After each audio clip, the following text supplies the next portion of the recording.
ਸਤਿ ਸ਼੍ਰੀ ਅਕਾਲ ਨਿਊਜ਼ 18 ਪੰਜਾਬ ਦੇਖ ਰਹੇ ਸਾਰੇ ਦਰਸ਼ਕਾਂ ਦਾ ਸਵਾਗਤ ਹੈ। ਮੈਂ ਹਾਂ ਵਿਜੇਪਾਲ ਸਿੰਘ ਬਰਾੜ। ਗੱਲ ਅੱਜ ਕਰੋਨਾ ਕਾਲ 'ਚ ਸੰਜੀਵਨੀ ਯਾਨੀ ਵੈਕਸੀਨ ਦੀ ਕੋਵਿਸ਼ੀਲਡ ਨੂੰ ਲੈ ਕੇ ਅੱਜ ਇੱਕ ਅਹਿਮ ਫੈਸਲਾ ਲਿਆ ਗਿਆ ਹੈ।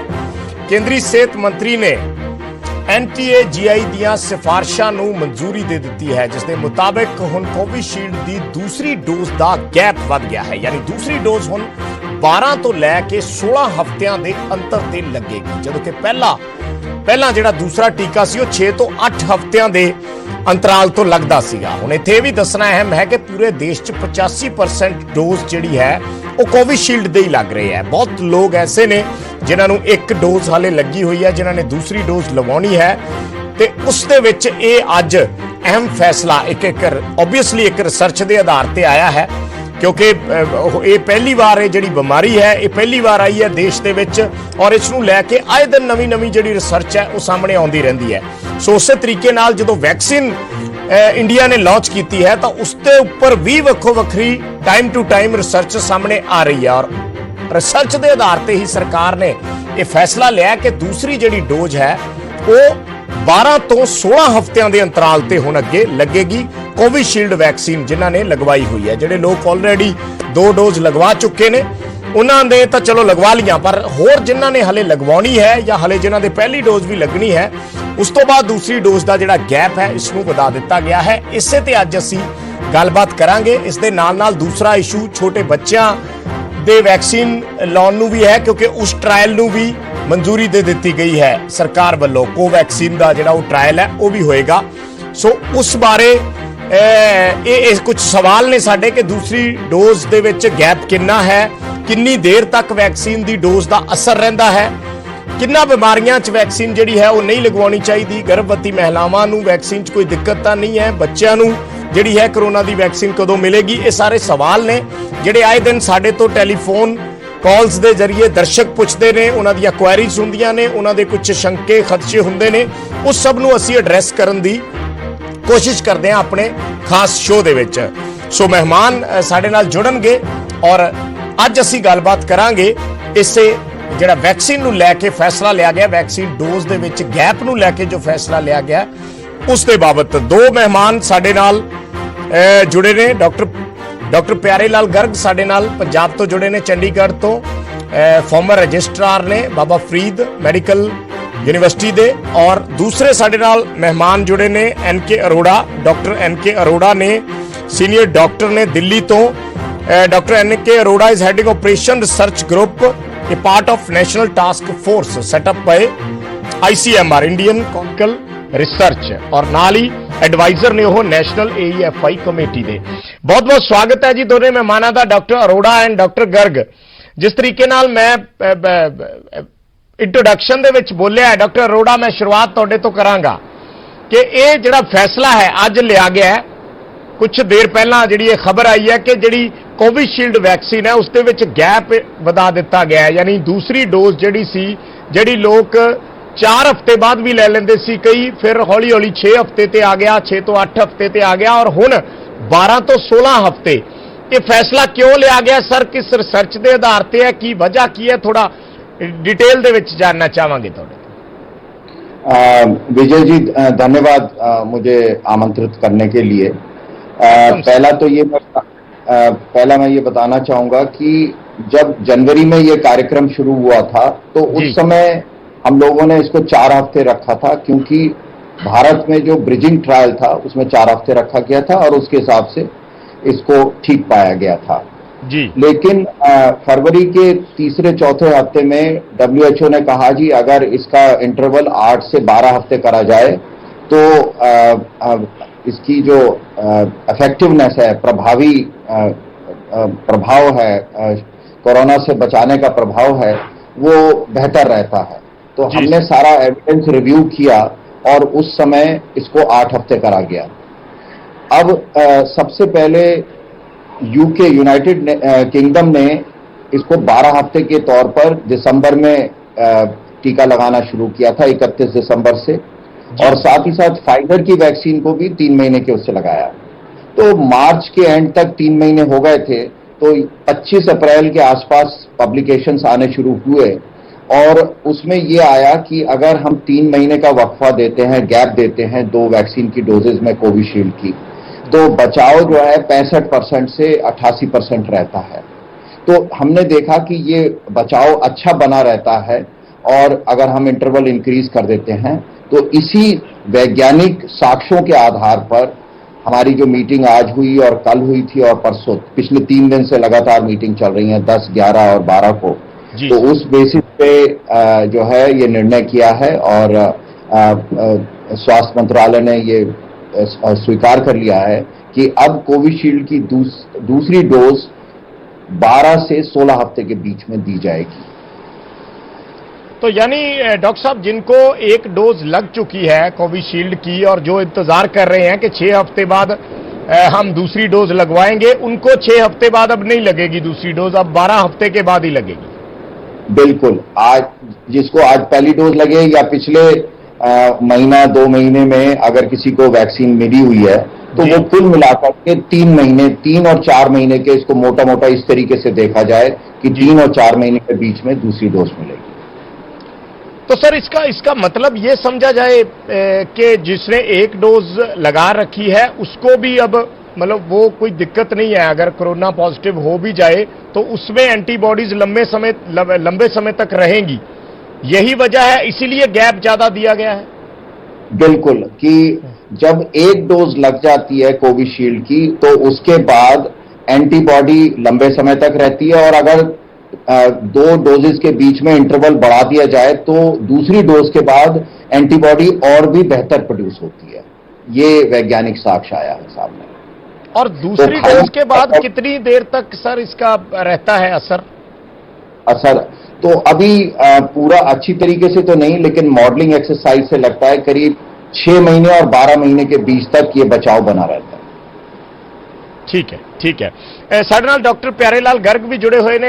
ਡਾਕਟਰ ਸਾਹਿਬ, ਤੁਸੀਂ ਸੁਣਿਆ ਹੋਣਾ ਡਾਕਟਰ ਅਰੋੜਾ ਨੂੰ, ਜਿਸ ਤਰੀਕੇ ਨਾਲ ਉਹਨਾਂ ਨੇ ਹਵਾਲਾ ਦਿੱਤਾ ਹੈ ਕਿ ਕਿਸ ਬੇਸ ਤੇ ਇਹ ਜਿਹੜਾ ਫੈਸਲਾ ਹੈ ਅੱਜ ਸਰਕਾਰ ਨੇ ਲਿਆ ਹੈ। ਤੁਸੀਂ ਬਤੌਰ ਡਾਕਟਰ ਕਿਸ ਲਿਹਾਜ਼ ਨਾਲ ਦੇਖ ਰਹੇ ਹੋ ਇਸ ਪੂਰੇ ਫੈਸਲੇ? ਦੇਖੋ, ਇਹ ਤਾਂ ਡਾਕਟਰ ਅਰੋੜਾ ਦੀ ਗੱਲ ਚੋਂ ਕਲੀਅਰ ਹੈ, ਨਾ WHO ਦੀ ਰਿਕਮੈਂਡੇਸ਼ਨ ਹੈ, ਨਾ ਕੋਈ ਪੇਪਰ ਹੈ, ਨਾ ਕੋਈ ਸਾਇੰਟੀਫਿਕ ਰਿਸਰਚ ਹੈ। ਜਿਹੜੀ ਇੰਗਲੈਂਡ ਨੇ ਸਟੱਡੀ ਕਰੀ ਹੈ ਡਾਕਟਰ ਗਰਗ। ਹਾਂਜੀ, ਮੈਨੂੰ ਆਵਾਜ਼ ਆ ਰਹੀ ਹੈ। ਹਾਂਜੀ ਡਾਕਟਰ ਸਾਹਿਬ, ਹਾਂਜੀ ਡਾਕਟਰ ਸਾਹਿਬ, ਮੈਂ ਤੁਹਾਡੇ ਤੋਂ ਜਾਨਣਾ ਚਾਹ ਰਿਹਾ ਸੀ ਤੁਸੀਂ ਕਿਸ ਲਿਹਾਜ਼ ਨਾਲ ਦੇਖਦੇ ਹੋ ਇਸ ਪੂਰੇ ਫੈਸਲੇ ਨੂੰ? ਹਾਂ, ਮੇਰੀ ਆਵਾਜ਼ ਆ ਰਹੀ ਹੈ ਤੁਹਾਨੂੰ? ਹਾਂਜੀ ਹਾਂਜੀ, ਬਿਲਕੁਲ ਆ ਰਹੀ ਹੈ ਸਰ। ਮੈਂ ਇਹ ਕਹਿਣਾ ਵੀ ਮੈਨੂੰ ਕਹਿਣ ਦੀ ਲੋੜ ਹੀ ਨਹੀਂ, ਤਾਂ ਡਾਕਟਰ ਅਰੋੜਾ ਦੀ ਪਤਾ ਲੱਗਦਾ ਵੀ ਸਾਰਾ ਗੈਰ ਸਾਇੰਟੀਫਿਕ ਕਰਿਆ ਗਿਆ। ਹਾਂਜੀ, ਇਹ WHO ਦੀ ਕੋਈ ਰਿਕਮੈਂਡੇਸ਼ਨ ਨਹੀਂ। ਜਿਹੜਾ ਇੰਗਲੈਂਡ ਨੇ 12 ਹਫ਼ਤੇ ਕਰਿਆ ਸੀ, ਉਹਦੀ ਸਟੱਡੀ ਦਸੰਬਰ ਤੋਂ ਬਾਅਦ ਮਾਰਚ ਤੱਕ ਹੋਈ ਹੈ, 12 ਹਫ਼ਤੇ ਦੀ ਹੋਈ ਹੈ, ਨਾ ਕਿ 16 ਹਫ਼ਤੇ ਦੀ। 16 ਹਫ਼ਤੇ ਤੱਕ ਕੋਈ ਸਟੱਡੀ ਨਹੀਂ ਹੋਈ। ਫਿਰ ਇਹਨਾਂ ਨੇ ਆਪਦੀ ਕੀ ਮੀਟਿੰਗ ਕਰਕੇ ਕਹਿਤਾ ਵੀ ਅਸੀਂ ਰਿਕਮੈਂਡ ਕਰਿਆ। ਇਹ ਸਰਕਾਰਾਂ 'ਚ ਆਮ ਹੀ ਹੁੰਦਾ ਵੀ ਜੋ ਕਰਾਉਣਾ ਆਪਦੇ ਬੰਦਿਆਂ ਤੋਂ ਕਰਵਾ ਲਓ, ਕਹਿ ਦਿਓ, ਪ੍ਰੈਸ਼ਰ ਪਾਓ। ਸੋ ਇਸ ਕਰਕੇ ਇਹ ਬਿਲਕੁਲ ਗਲਤ ਕਰਿਆ ਗਿਆ ਹੈ। ਇਹਦੀ ਕੋਈ ਸਾਇੰਟੀਫਿਕ ਐਵੀਡੈਂਸ ਨਹੀਂ। ਜਿਸ ਦਿਨ WHO ਨੇ ਇਹਨਾਂ ਨੂੰ ਕਿਹਾ, ਮੈਂ ਆਪਦੇ ਉਹਨਾਂ 'ਚ ਕਹਿੰਦਾ ਰਿਹਾ, ਲੋਕਾਂ ਨੂੰ ਦੱਸਦਾ ਰਿਹਾ, ਉਸ ਦਿਨ ਇਹਨਾਂ ਨੇ ਕਿਹਾ ਵੀ ਨਹੀਂ, ਅਸੀਂ 12 ਹਫ਼ਤੇ ਨਹੀਂ ਕਰਨੇ, ਇਸ ਦਾ 8 ਹਫ਼ਤੇ ਕਰਾਂਗੇ। ਉਸ ਦਿਨ 6 ਤੋਂ 8 ਲਿਖਿਆ, ਪਰ ਇਹਨਾਂ ਨੇ ਜਿਹੜੇ ਆਪਦਾ ਵਰਾਊਚਰ ਹੈ, ਜਿਹੜਾ ਪ੍ਰਾਈਮ ਮਿਨਿਸਟਰ ਸਾਹਿਬ ਦੀ ਫੋਟੋ ਨਾਲ ਚਿੱਠੀ ਕੱਢ ਕੇ ਦਿੱਤੀ ਜਾਂਦੀ ਹੈ, ਚੰਡੀਗੜ੍ਹ 'ਚ ਮੇਰੀ ਵਾਈਫ ਲਵਾ ਕੇ ਆਈ ਹੈ, ਮੇਰੇ ਕੋਲ ਪਈ ਹੈ, ਜਿਹਨੇ ਦੇਖਣੀ ਹੈ, ਉਹ ਤਾਂ ਅਜੇ ਵੀ 4 ਹਫ਼ਤੇ ਲਿਖਿਆ ਜਾਵੇ ਕੋਵਿਸ਼ੀਲਡ 'ਚ ਵੀ। ਇੱਥੋਂ ਪਤਾ ਲੱਗਦਾ ਹੈ।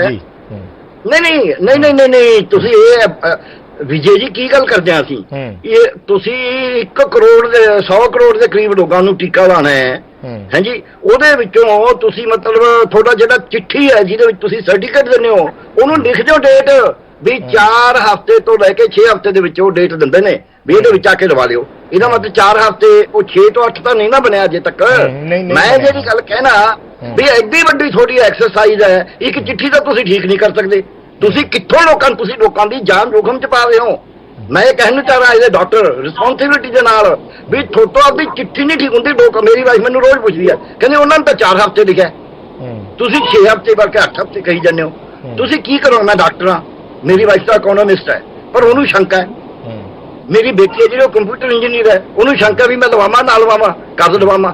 ਇਹ ਜਿਹੜਾ ਇੱਕ ਘਰ 'ਚ ਜਿਹੜਾ ਲੋਕਾਂ ਨੂੰ ਵੀ ਦੱਸਦਾ, ਉਹਦੇ ਘਰ 'ਚ ਵੀ ਇਹ ਪੰਗਾ ਪਿਆ ਵੀ ਚਿੱਠੀ ਸਰਕਾਰ ਦੀ ਆਹ ਕਹਿੰਦੀ ਹੈ। ਜਿਹੜਾ ਸਰਟੀਫਿਕੇਟ ਦਿੱਤਾ ਵੈਕਸੀਨ ਦਾ, ਮੋਦੀ ਸਾਹਿਬ ਦੀ ਫੋਟੋ ਤਾਂ ਜ਼ਰੂਰ ਉਹਦੇ ਤੇ ਲਾ ਦਿੱਤੀ ਹੈ, ਪਰ ਉਹਨੂੰ ਠੀਕ ਤਾਂ ਕਰ ਦਿੰਦੇ। ਸੋ ਇਸ ਕਰਕੇ ਮੈਨੂੰ ਇਹ ਲੱਗਦਾ ਹੈ ਇਹਨਾਂ ਨੇ, ਜਿਵੇਂ ਨੋਟਬੰਦੀ ਤੁਸੀਂ ਕਹੋਗੇ ਵੀ ਗੈਰ ਰਿਸਪੌਂਸਿਬਲ ਗੱਲਾਂ ਕਰਦਾ ਹੈ, ਜਿਵੇਂ ਇਹਨਾਂ ਨੇ ਪਹਿਲਾਂ ਜਿੰਨੇ ਫੈਸਲੇ ਲਏ ਨੇ ਰੋਜ਼ ਹੀ ਬਦਲੀ ਜਾਓ, ਕਿਉਂਕਿ ਬਿਨਾਂ ਸੋਚੇ ਸਮਝੇ ਫੈਸਲੇ ਲੈਂਦੇ ਨੇ। ਇਹ ਕੋਈ ਟੈਕਨੀਕਲ ਜਿਹੜੀ ਐਡਵਾਈਜ਼ਰੀ ਕਮੇਟੀਆਂ ਨੇ ਜਿਹੜੀਆਂ ਉੱਤੇ ਤੱਕ ਇੰਟਰਨੈਸ਼ਨਲ ਉੱਤੇ ਨਾਰਮ ਨੇ, ਇਹਨਾਂ ਨੂੰ ਕੋਈ ਫੋਲੋ ਨਹੀਂ ਕਰਦੇ। ਜੋ ਇਹਨਾਂ ਨੂੰ ਠੀਕ ਲੱਗਦਾ ਹੈ ਉਹ ਕਰਦੇ ਨੇ। ਲੱਗਦਾ ਲਾਉਣ ਵਾਲੀ ਮੈਂ ਤੁਹਾਨੂੰ ਇੱਕ ਇਹਦੇ ਚ ਤੁਹਾਡਾ ਕਹਿਣ ਦਾ ਮਤਲਬ ਹੈ ਵੀ ਪਹਿਲੇ ਦਿਨੋਂ ਹੀ 12 ਹਫ਼ਤੇ ਰੱਖਣਾ ਚਾਹੀਦਾ ਸੀ, ਇਹੀ ਕਹਿ ਰਹੇ 8 ਤੋਂ 12 ਹਫ਼ਤੇ ਨਹੀਂ ਪਹਿਲਾਂ ਸੀਗਾ 4 ਤੋਂ 6 ਹਫ਼ਤੇ, ਇਹਨਾਂ ਨੇ 4 ਹਫ਼ਤੇ ਰੱਖਿਆ। ਮੈਂ ਤੁਹਾਨੂੰ ਦੱਸਦਾ ਕੋਵਿਸ਼ੀਲਡ ਵਾਸਤੇ 4 ਤੋਂ 6 ਹਫ਼ਤੇ ਸੀ, ਇਹਨਾਂ ਕਹਿੰਦੇ ਇਸ ਤਾਂ 4 ਹਫ਼ਤੇ ਕੀ ਲਾਵਾਂਗੇ। ਇਹੀ ਜਾਣਨ ਕਿਉਂ ਕਿਹਾ। ਮੈਨੂੰ ਉਹਦੇ ਤੇ ਕੋਈ ਬਹੁਤਾ ਇਤਰਾਜ਼ ਨਹੀਂ, ਕਿਉਂਕਿ ਮਿਨੀਮਮ 4 ਹਫ਼ਤੇ ਉਹਦੇ ਚ ਪਹਿਲਾਂ ਵੀ ਸੀ।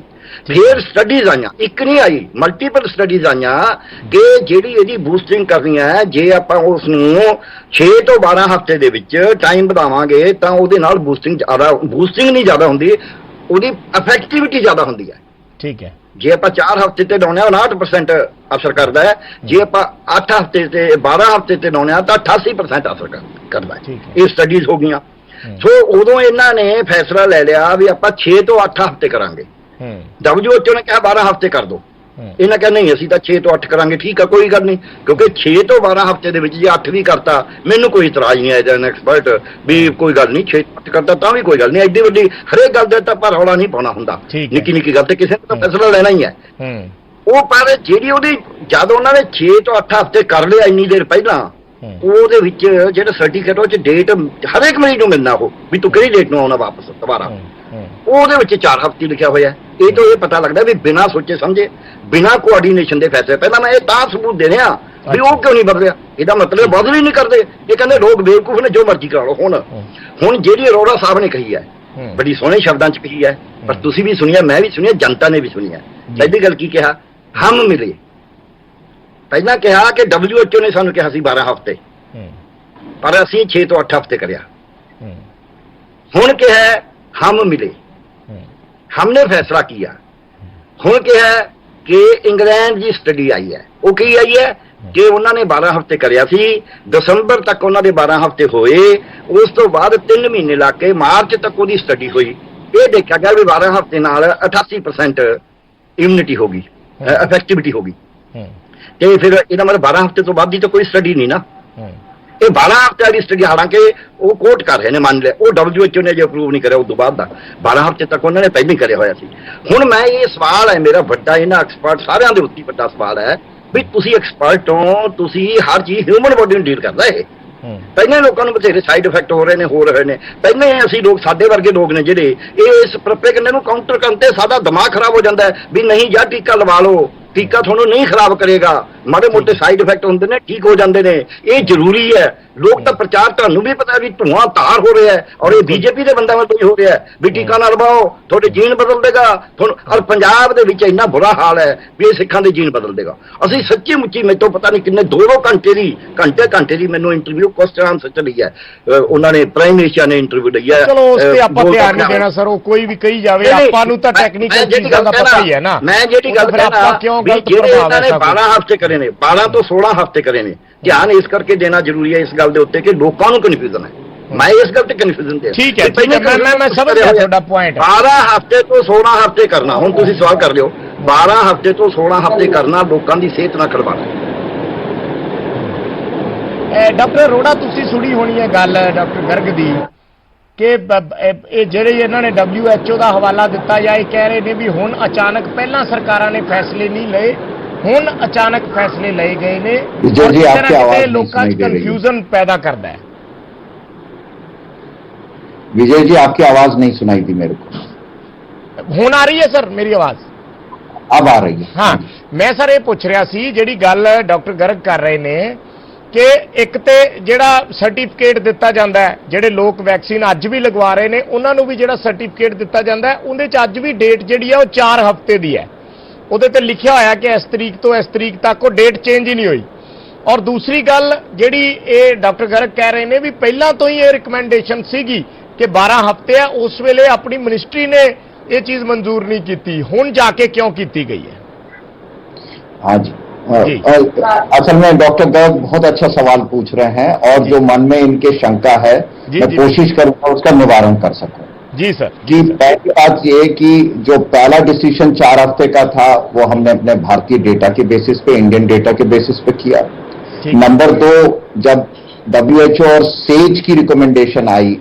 WHO सेज एक ही ऑर्गेनाइजेशन है, और साथ ही साथ कुछ और संस्थाओं की जब रिकमेंडेशन आई तो हमने उसको 6 से 8 हफ्ते उस समय किया कि हमें लगा कि इससे ज्यादा जो डेटा रिव्यू किया गया। लेकिन अब जो डेटा आया है उसके हिसाब से 3 महीने से 3 से 4 महीने एक्चुअली डेटा जो सजेस्ट करता है कि 44 हफ्ते तक वैक्सीन का इंटरवल रखा जा सकता है। पहली डोज और दूसरी डोज के बीच में जो ओरिजिनल डेटा था उसमें 44 हफ्ते का था। तो लेकिन ये इतना कन्विंसिंग नहीं था, लेकिन जब ग्राउंड से डेटा आया है तो उसमें 3 से 4 महीने का, कनाडा में 4 महीने का इंटरवल रखा गया है।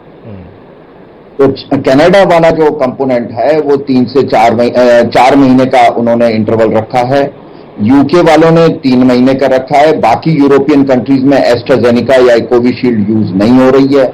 हमारे पड़ोस में जो है वो करीब 3 महीने के आसपास बांग्लादेश और श्रीलंका में है, लेकिन उनका बहुत अधिक एक्सपीरियंस नहीं है।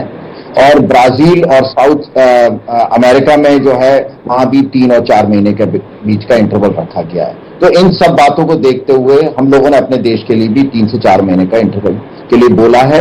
अब फाइनली जो है मिनिस्ट्री डिसाइड करेगी कि 12 से 14 करा जाए, 14 से 16 करा जाए। वो बिकॉज बहुत ज्यादा लंबा वक्फा नहीं दिया जाता, छोटा वक्फा दिया जाता है। तो ये जो सर जो सर्टिफिकेट जो है उसका, जब हम वैक्सीन लगवाते हैं तो एक सर्टिफिकेट आता है, उस पे अभी भी 4 हफ्ते ही चल रहा है। उस पे जो डेट आती है वो 4 हफ्ते के बाद की डेट आ जाती है कि 4 से 6, उसमें 6 से 8 भी नहीं हुआ अभी। अरे ये इशू जो है मैं गर्ग साहब से कहूंगा कि 1075 जो कोविन प्लेटफॉर्म है उससे रिलेटेड है। अगर उसमें वो मैसेज भेज दें, और मैं ये नोट कर रहा हूं, मैं भी जो कोविन प्लेटफॉर्म के आईटी का जो ग्रुप है उनको मैं ये मैसेज जरूर, क्योंकि हमारा एक्चुअली सर बात करने का मकसद ये है कि लोगों में जो कंफ्यूजन है, क्योंकि जब लोग कंफ्यूज होते हैं तो वो पैनिक फैल जाता है, और हमने उस कंफ्यूजन को दूर करना है ताकि पैनिक ना फैले। अगर किसी को, जैसे डॉक्टर गर्ग अभी बता रहे थे कि मेरी वाइफ ने वैक्सीन की डोज ली और उनके हाथ में जो सर्टिफिकेट दिया गया तो उसमें उन्होंने कहा कि उसमें लिखा हुआ था कि 4 से 6 हफ्ते के बीच आप सेकंड डोज लेनी है। तो अब ये बोले कि जब मैं बता रहा हूं कि अब डेट बढ़ गई है, आप 12 हफ्ते बाद लगाना, तो वो बोले क्यों जी, सर्टिफिकेट पे तो लिखा हुआ है। तो कई बार ये चीजें जो हैं वो कंफ्यूजन पैदा कर देती है। बिल्कुल ठीक कह रहे हैं। इसको हम कोशिश करते हैं कि इमीडिएटली इस चीज में चेंज किया जाए। और सर एक सवाल मेरा और है इसी के साथ जुड़ा हुआ कि ये सिर्फ कोविशील्ड के बारे में क्यों है, जो दूसरी वैक्सीन है कोवैक्सीन, उसके बारे में क्यों नहीं है? बहुत सुंदर सवाल है, बहुत जरूरी सवाल है और बहुत सुंदर है जी। कि ये देखा गया है कि दोनों की जो दोनों वैक्सीन है उनकी जो जिस तरीके से बनाया जाता है वो अलग अलग प्लेटफॉर्म है। कोविशील्ड एक वायरस है जिसके अंदर कोरोना वायरस के गुण डाले गए हैं जो अंदर जाकर के वैक्सीन प्रोड्यूस करते हैं। तो वो एक तरीके का है, इसको वेक्टर्ड वैक्सीन कहते हैं। तो उसमें एडिनो वायरस है, इसमें चिंपैंजी का है, अभी स्पुतनिक वाला भी वैसे ही है लेकिन उसमें ह्यूमन बीइंग का है, जॉनसन एंड जॉनसन में भी ह्यूमन बीइंग का है। तो ये सब वेक्टर्ड वैक्सीन है। दूसरा जो है कोवैक्सीन मरा हुआ वायरस है, वो इंजेक्ट किया जाता है और वो अंदर हमारे यहाँ प्रतिरोधक शक्ति वाली एंटीबॉडी प्रोड्यूस करते हैं। तो वो जो है जब देखा गया है, जो यहाँ पर पूरा का पूरा बहुत बड़ा इसका ट्रायल हुआ, तो पहले ट्रायल के बाद पहले डोज के बाद ये पता चला कि केवल करीब 40% लोगों में प्रतिरोधक शक्ति की एंटीबॉडी प्रोड्यूस होती हैं, लेकिन दूसरी डोज 1 महीने में जब लगाते हैं तो 98%। तो वहां पर 4 हफ्ते से ज्यादा नहीं किया जा सकता। फाइजर की वैक्सीन में भी ऐसा ही है कि 3 हफ्ते बाद दोबारा इंजेक्शन लगाना होता है। फाइजर यहां नहीं मिलता है, लेकिन बड़ी इंटरेस्टिंग बात है कि उसके बावजूद भी यूके ने 12 हफ्ते के अंतराल से लगाया, वहां पर उनको फायदा मिला है। लेकिन वो जो उनका वैक्सीन का प्रभाव है वो 90% से घट करके 70% हो गया। लेकिन ये कोविशील्ड का जो प्रभाव है वो बना हुआ है। तो ये वैक्सीन टू वैक्सीन, हर एक वैक्सीन का प्लेटफॉर्म बनाने का या प्रोसेस जो है वो अलग अलग है। तो हर वैक्सीन को एक तरीके से हैंडल नहीं किया जा सकता। ठीक है, तो यानी अभी कोवैक्सीन का जो है वो यही रहेगा 4 हफ्ते वाला। बिल्कुल 4 हफ्ते। जिन लोगों ने कोवैक्सीन लगवाई है वो 4 हफ्ते बाद ही लगवाएंगे, सिर्फ कोविशील्ड वालों के लिए 12 हफ्ते का कर दिया गया। बिल्कुल ठीक कहा। ठीक है, 12 ठीक है। ਚਲੋ ਕੁਝ ਹੋਰ ਵੀ ਜਿਹੜਾ ਇਸ਼ੂਜ਼ ਨੇ, ਕਿਉਂਕਿ ਅੱਜ ਬੱਚਿਆਂ ਦੇ ਵੀ ਟ੍ਰਾਇਲ ਨੂੰ ਮਨਜ਼ੂਰੀ ਦਿੱਤੀ ਗਈ ਹੈ, ਇਸ ਤੇ ਵੀ ਗੱਲਬਾਤ ਕਰਾਂਗੇ। ਇੱਕ ਬਹੁਤ ਛੋਟਾ ਜਿਹਾ ਕਮਰਸ਼ੀਅਲ ਬ੍ਰੇਕ ਲੈਣਾ ਹੈ। ਡਾਕਟਰ ਐਨ.ਕੇ. ਅਰੋੜਾ ਔਰ ਡਾਕਟਰ ਪੀ.ਐਲ. ਗਰਗ ਸਾਡੇ ਨਾਲ ਜੁੜੇ ਹੋਏ ਨੇ। ਕੋਸ਼ਿਸ਼ ਕਰਾਂਗੇ ਜਿੰਨੇ ਵੀ ਲੋਕਾਂ ਦੇ ਮਨ ਦੇ ਵਿੱਚ ਕੋਈ ਸ਼ੰਕੇ ਨੇ, ਕੋਈ ਖਦਸ਼ੇ ਨੇ, ਉਹਨਾਂ ਨੂੰ ਦੂਰ ਕੀਤਾ, ਉਹਨਾਂ ਦੇ ਸਵਾਲਾਂ ਨੂੰ ਐਡਰੈਸ ਕੀਤਾ ਜਾ ਸਕੇ, ਲੋਕਾਂ ਦੇ ਵਿੱਚ ਜਿਹੜੀ ਕਨਫਿਊਜ਼ਨ ਵਾਲੀ ਸਥਿਤੀ ਹੈ ਉਸ ਨੂੰ ਸਪਸ਼ਟ ਕੀਤਾ ਜਾ ਸਕੇ। ਬਹੁਤ ਛੋਟਾ ਜਿਹਾ ਕਮਰਸ਼ੀਅਲ ਬ੍ਰੇਕ, ਜਲਦ ਵਾਪਸ ਆਉਣਾ।